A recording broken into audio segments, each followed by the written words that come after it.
కోర్టులో జడ్జి గారు ఉన్నారు అధ్యక్ష. ఒక నిందితుడిని తీసుకెళ్లారు. ఆ నిందితుడు వెళ్ళి జడ్జి ముందర ఓ అని ఏడ్చాడు అధ్యక్ష.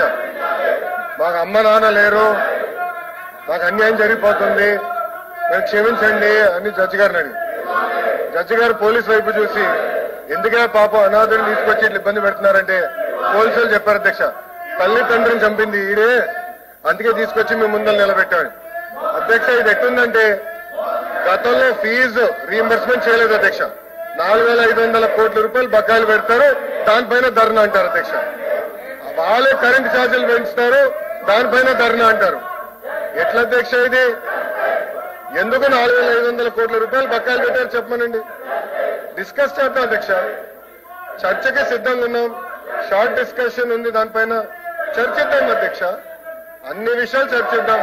ఫీ రీఎంబర్స్మెంట్ గురించి మాట్లాడదాం, వాళ్ళ వల్ల ఎన్ని ఉద్యోగాలు పోయినా మాట్లాడదాం. చర్చకి ప్రభుత్వం సిద్ధంగా ఉంది. సాయంత్రం షార్ట్ డిస్కషన్ ఉంది, డిమాండ్స్ మూవ్ చేస్తున్నాం, దానిపైన డిస్కస్ చేద్దాం.